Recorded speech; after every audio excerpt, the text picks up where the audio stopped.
దేవుని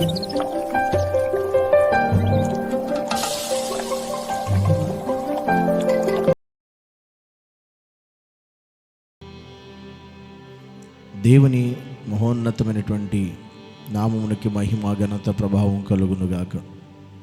మీ అందరికీ కూడా ప్రభు బిడ్డ వందనాలు. ఈరోజు దేవుని వాక్య భాగాన్ని చదువుదాం. 2వ దినవృత్తాంతాల గ్రంథము 15వ అధ్యాయము 7వ వచనం. కాగా మీరు బలహీనులు కాక ధైర్యము వహించుడి, మీ కార్యము సఫలమగును. ఈరోజు దేవుడు మనతో మాట్లాడుతున్న ప్రాముఖ్యమైన విషయం, మీరు బలహీనపడొద్దు, నీవు బలహీనపడకు అని దేవుడు మాట్లాడుతూ ఉన్నాడు. ఎందుకంటే బలహీనులకు దేవుడు ఇస్తున్న మాట, దేవుడు చెప్తున్న మాట. ఒకవేళ ఈరోజు ఈ మాట వింటున్న నీవు బలహీనుడుగా ఉన్నవేమో, బలహీనపడుతున్నవేమో, బలహీనురాలుగా నువ్వు దేవుని ఎదుట కనబడుతున్నవేమో. దేవుడు నువ్వు బలహీనపడొద్దు, మీరు బలహీనులు కాక ధైర్యము వహించుడి, మీ కార్యము సఫలమవుతుంది.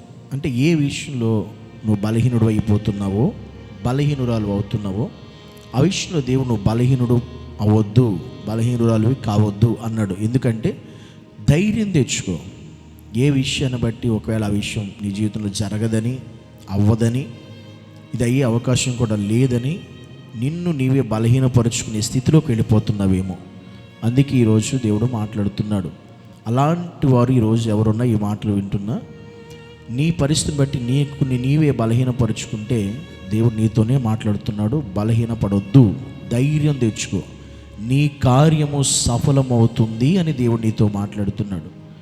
బలహీనపడి ఆ కార్యమే నిన్ను బలహీనురాలుగా బలహీనుడిగా చేసుకునే ఆ కార్యం విషయంలో నువ్వు ఇంకా అధైర్యపడొద్దు, ధైర్యం తెచ్చుకో, ధైర్యంగా ఉండు. దేవుడు ఖచ్చితంగా నీ కార్యాన్ని సఫలము చేయబోతున్నాడు. ఆయన నీ పట్ల ఆ కార్యము జరిగించబోతున్నాడు.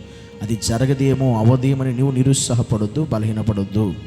నిశ్చయంగా దేవుడు నీతో మాట్లాడుతూ నీ మాటను నీ జీవితం నమ్మగలిగితే ఈరోజే, ఈ దినమే ఖచ్చితంగా ఆ విషయం, ఆ కార్యాన్ని దేవుడు సఫలము చేసి నీకు నెమ్మది ఇవ్వబోతున్నాడు, సమాధానం ఇవ్వబోతున్నాడు. నీకు దేవుడు తన కృపను అనుగ్రహించబోతున్నాడు.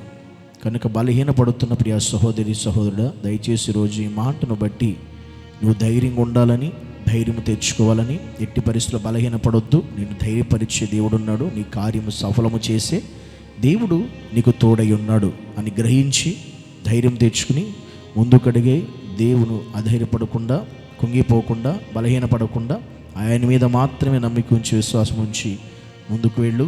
ఈరోజు దేవుడు నీకు తన కార్యాన్ని చేసి, నీ కార్యము సఫలము చేసి నీకు ధైర్యము ఇవ్వబోతున్నాడు.